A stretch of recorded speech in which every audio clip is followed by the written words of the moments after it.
As U.S. President Donald Trump claims Israel has accepted the terms of a 60-day ceasefire in Gaza, scenes of devastation continue to pour in. The Israeli continues to bombard Gaza. Trump insists this is the final proposal and urges Hamas to agree while refraining from revealing the specific terms. Hamas responded by saying they're ready for a deal, but only one that guarantees an end to the war. Meanwhile, the occupation army continues its attacks, and Netanyahu prepares for another high-profile visit to the United States. Will a ceasefire be reached this time? What is the significance of Netanyahu's visit to Washington? What role is Trump playing, and what future awaits Gaza? I'm Rana Al-Khassas. Welcome to In Depth.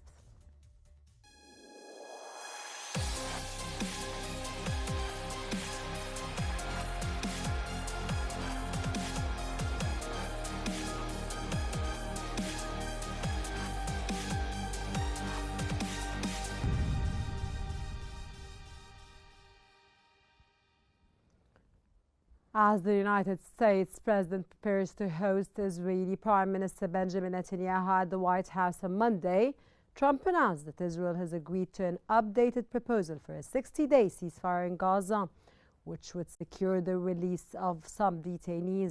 According to Axios, Trump, fresh off brokering a ceasefire between Israel and Iran after 12 days of war, is now pushing for a breakthrough in Gaza, where the war has dragged on for more than a year and a half. Posting on Truth Social, Trump urged Hamas to accept the deal, warning that it will not get better, it will only get worse, the outlet reported. Trump's announcement followed several hours of meetings Tuesday at the White House between his envoy Steve Witkoff and Israeli Minister for Strategic Affairs Ron Dermer, a senior advisor to Netanyahu.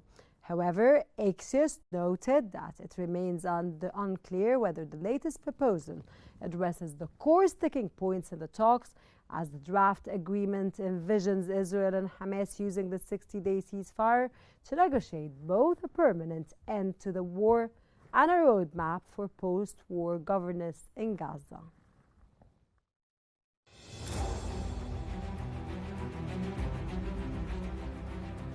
U.S. President Donald Trump has announced what he called a final proposal for a 60-day ceasefire in Gaza, saying that Israel has accepted the deal and urging Hamas to follow suit before conditions get worse.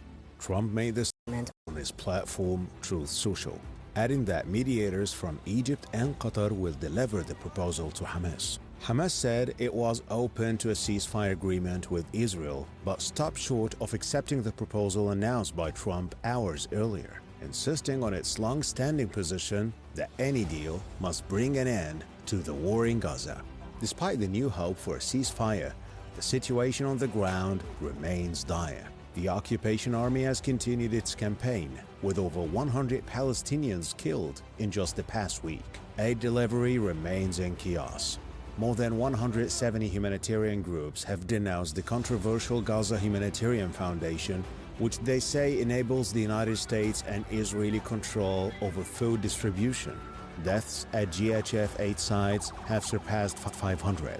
Trump's ceasefire initiative comes just days before Israeli Prime Minister Benjamin Netanyahu is scheduled to visit Washington, while Trump presents the deal as a step toward peace.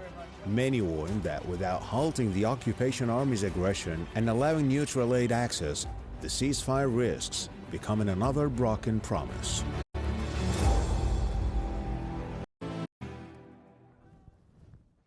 Relations between Trump and Netanyahu have seen highs and lows, but ahead of their White House meeting next week, they appear to be on the upswing, according to the Wall Street Journal.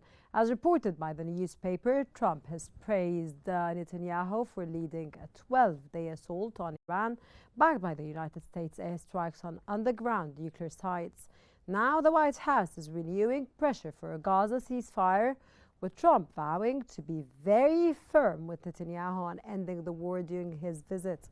The news outlets added that since the strikes on Iran, Trump has weighed in on Israel's domestic affairs, urging authorities to drop corruption charges against Netanyahu. intervention rarely seen from a U.S. president. Trump has called the charges a political witch hunt, comparing them to his own legal battles. Netanyahu denies wrongdoing, has long touted his close ties with Trump as a political asset.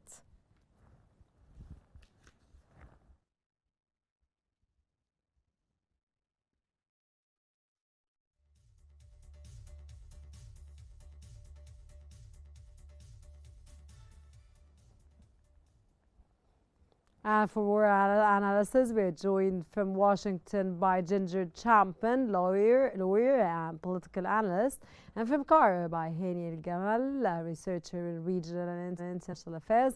A very warm welcome to the program, and it's a pleasure to have you with us today in this episode to discuss more about the ceasefire. Ms. Champman, very warm welcome, and Trump announced a final proposal for a 60-day ceasefire and says that Israel has agreed to it.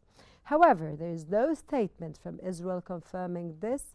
Do you think Trump is pressuring Israel to comply by publicly announcing their acceptance?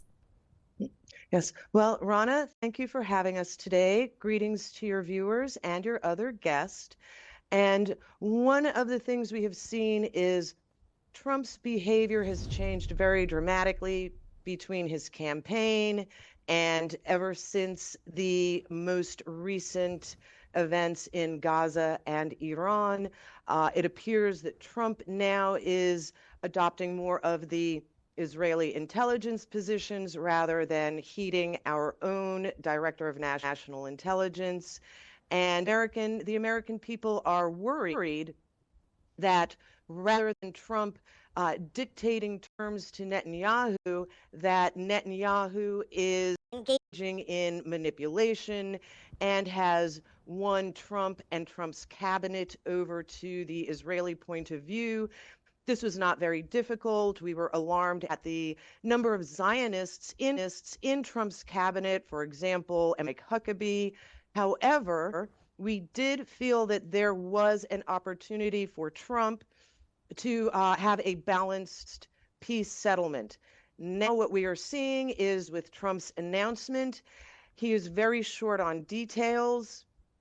We see Steve Witkoff is negotiating through Qatar and Egypt to reach some sort of agreement with Hamas to see if Hamas will accept this ceasefire agreement. We are worried that the terms are going to be, well, essentially we see that Israel has a strategy of always inserting a poison pill, one or two conditions that are completely unacceptable, and these conditions are intended to derail the negotiations instead of moving them forward.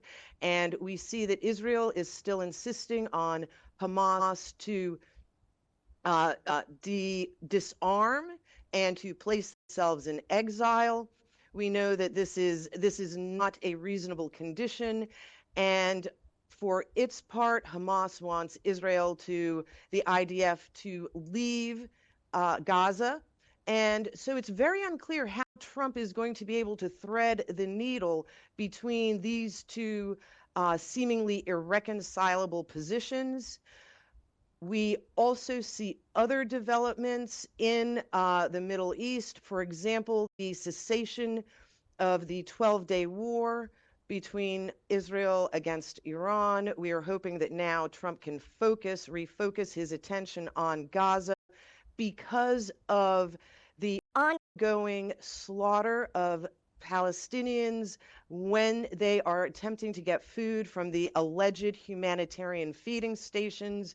We are hearing more and more reports of the Israeli-backed criminal gang led by Yasser Abu Shabab and their efforts to increase the disorder and unrest, especially in the areas of Rafah, Khan Yunis, and this is so that Israel can justify sending the IDF back in. However, we've seen the IDF has been unable to accomplish any of their goals in Gaza. This has led to increasing fracturing of Netanyahu's cabinet. Netanyahu is increasing trouble in his criminal trial. He was on the witness stand as a defendant on Monday. As you mentioned, the trial, Mr. Champman, Netanyahu now, U.S. President Donald Trump is pushing for this trial to stop, like I read in my intro. So how do you read this? Yes, well, as we saw, Netanyahu is on trial. Every time he's on trial and it goes poorly for him, he flies to America, to Washington, to have a photo op with President Trump so he can go home and look like a hero. Well, this trial is increasingly dire for Netanyahu, and Trump is now demanding that the Israeli government drop their trial against Netanyahu. This is political interference in another country's governance. This is actually illegal for the United States, for a member of the United States government to do. This is something that Trump wanted to charge Obama with when it turned out that Obama had funneled a lot of American taxpayer dollars into supporting Netanyahu's presidential campaign several years back during the Obama administration. So we see our own government, Trump, violating our own laws and prohibitions against foreign interference. Trump, it is unknown, Trump did not like Netanyahu several months ago. They never had a good relationship. Okay, Ms. Champion, I'll leave you there and I'll be back again. Mr. Gamal, Trump's announcement came after Israeli strikes killed over 100 Palestinians in one day, even though Trump said Israel has agreed. What can you say about the timing of this proposal before Netanyahu's visit, and why do you think Israel would accept it, sir?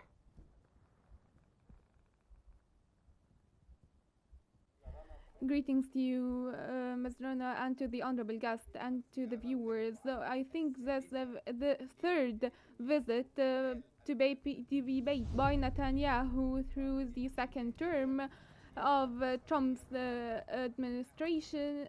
I think it's the visit of victory after the harmonized vision to create a new Middle East, not only by raiding Gaza, but also by raiding the Iranian nuclear programs. This visit to take place next Monday is followed by intensive efforts by Egypt, Qatar to conclude a ceasefire agreement for 60 days and to stop the Israeli aggressions, in addition to increasing the humanitarian aid.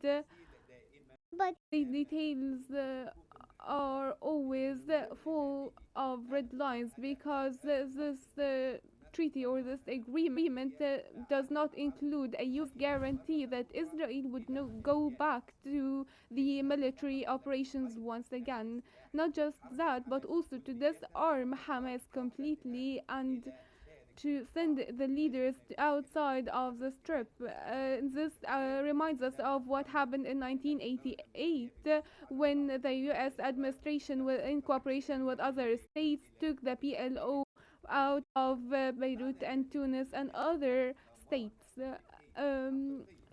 Which means as long as there is no real US guarantee that the Israeli operations want to resume and stop completely, I think that Hamas will increase their conditions and will refuse the agreement.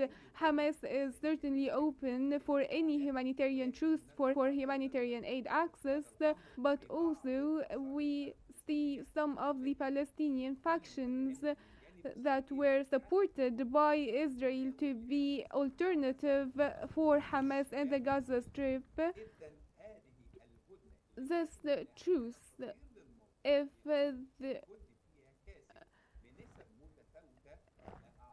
I think the military operations will continue as if they do not sit on a negotiation table to agree on terms that suit everyone's. We have seen military operations on Tulkarm, campaigns among others to force the Palestinians to evacuate. Israel is working on two parallel points. First, to have the truce on its side completely and take Hamas out of the negotiations, or to continue the military operations, which will increase the geography of Israel with more settlements and finding expansive buffer zones to protect these settlements, as the far-right government demanded the return of settlers to some Israeli settlements after they guaranteed that there will be no Hamas attacks against these settlements. Israel always depends on two texts. First, the initial Netanyahu approval to take part in these negotiations, but the far right, led by Ben Gvir and Smotrich, who create a very strong opposition front against Netanyahu, not to approve of this truce. Because what we have seen during the past few days, that there was Netanyahu was able to take Trump and engage him in different conflicts in the region, and this might be an excuse for Netanyahu to pressure the United States not to hold a truce and not to release the detainees, 8 in the first day, 2 in the 50th days, and the dead bodies of 12 Israeli citizens to be delivered during the 60 days. Got your point, Mr. Gamal. I'll be back to you again. Ms. Champman, what is the significance of such proposal before Netanyahu's visit to Washington? And do you think Trump is trying to seal a deal before this visit? And as Mr. El Gamal just mentioned, is Netanyahu getting into negotiations under the auspices of the United States, which has to be auspices of the United States to make these negotiations really get into actions and a ceasefire, and reach a ceasefire in Gaza at this point? Because Hamas is going to leverage its own obligations and what they want. Also, they're not just going to stand where they stand now, but they're going to leverage more, and they will ask for more to reach a ceasefire. So under the of course, what's happening is happening under pressure from Egypt and Qatar and the United States. Is all of this serious? And another question, sorry, that I'm adding to you now, the core of this ceasefire, where is Gaza now, Ms. Champman? Gaza is in ruin, and everybody there is dying. There's no fuel for hospitals, for people, for generators to get medication. There's no food. When they go to find humanitarian aid, they end up with, of course, atrocities and genocides. Yes, that is a lot of ground that you've covered, Rana. And we do see, well, we wish we knew more about the details of the ceasefire proposal. We only hear the broad brushstrokes. We know that Egypt and Qatar are working very hard. Egypt has the most at stake here because of their proximity, the Rafah crossing. We also are hearing in the United States that Israel, of course, Egypt has the most to lose right now. They are right on the border with Israel. We do not know what the plans are for the people of Gaza, whether Israel wants to press forward displacement, in which case Egypt would be immensely impacted. We also know that since 1957, Israel has wanted the Suez Canal, and there are whispers of Israeli action towards the Suez Canal again, because in defiance of all reality, Israel believes that they can continue with their Greater Israel Project with the backing of the United States military. This is becoming increasingly untenable because of the series of losses. Whether or not Steve Witkoff can broker a deal with Hamas and Israel, we see that Hamas is making good faith efforts. We do not know what the Israeli angle is. If we do not know if they truly ceasefire or if this is just another deceptive cover along the road toward displacement, ethnic cleansing, and genocide, because we see their actions in the West Bank, in southern Lebanon, in Syria, are progressing towards greater unrest and greater expansionism.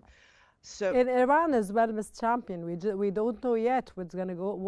We're awaiting to see what's going to happen. Yeah. Yes, and so the eyes of the world are going to be on these negotiations. Right now, we are in a very dangerous position, both in the United States and in the Middle East. The war in the Middle East is destroying America's ability to govern itself. We see that Trump is focusing all of his attention on the Middle East as we have increasing disorder at home, as we are trying to pivot towards China, and then also as we are in war with Iran, even though we just had the ceasefire of the 12-day war with Iran. We are now hearing whispers that Israel, our own CIA, Mossad, MI6 are using Azerbaijan as a backdoor into Iran, much the same way we use Ukraine as a proxy against Russia. We're now hearing whispers of using Azerbaijan as a proxy against Iran. So the American people are becoming alarmed that these ceasefire talks, Trump appears to be acting in good faith. He wants to negotiate a lasting peace. It is unknown what his intentions are for the people of Gaza. We know that if Trump buys into the Israeli position of displacement and finding new homes, resettling them in Egypt, then this will only lead to more war for the United States. What about the MAGA base of the Americans in the United States? How do they think of Trump at this point, Ms. Champman? The MAGA base is having its own internal conflicts.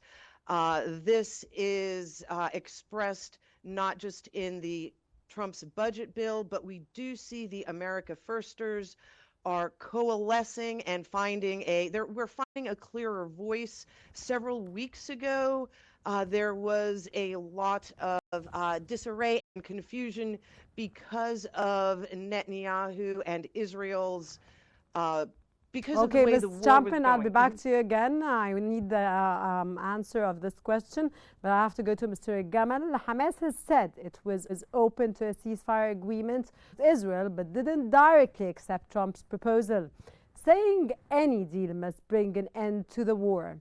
If a deal was reached, what guarantees are there to make sure that Israel won't resume its war on Gaza?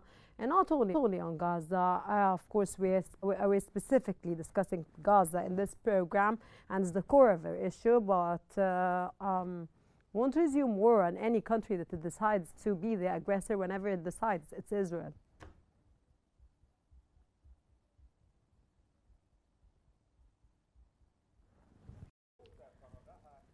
There has been conditions imposed by Netanyahu before going to the United States. They demanded the U.S. administration directly to have the freedom of directing military strikes to Iran. This was a very necessary condition that Netanyahu imposed before he headed to the United States, which means that we are facing an open war that will not end anytime soon. Of course, there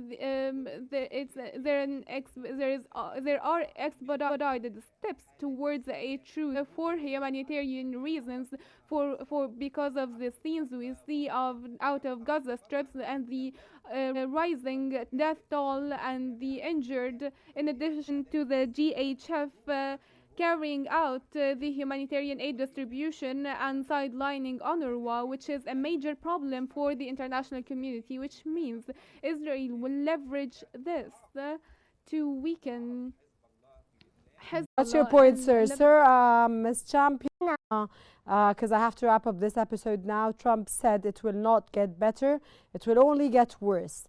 If Hamas doesn't accept the deal, how does such language from Trump reveal about his strategy? Well, once again, Trump's language, it will only get worse.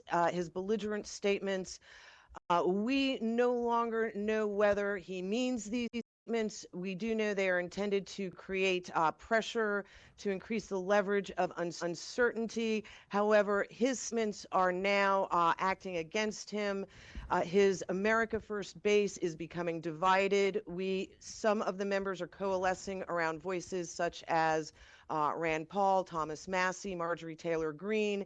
The American people are opposed, strongly opposed to further war, further involvement, and we are fighting our own internal battles against the Zionists and the deep state, the military-industrial complex. So there is disorder within Trump's own cabinet and within the United States. We want more information about the ceasefire. Mr. Champion, because I have to wrap up, do you think they're going to reach a ceasefire and they're going to actually, this ceasefire is going to be actually maintained and will continue, and Gaza will become Gaza again, once again, Gaza for the Palestinians? In 5 seconds, because they're killing me. Trump will try to enforce a ceasefire, keep an eye on Israeli behind-the-scenes maneuverings, and hopefully the people of Gaza will find peace.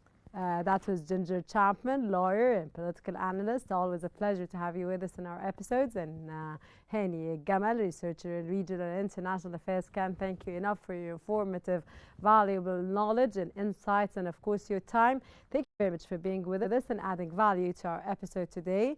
Thank you very much. And this concludes today's episode of In Depth. This thanks us and thanks you for joining. Stay tuned for more updates on Qnews.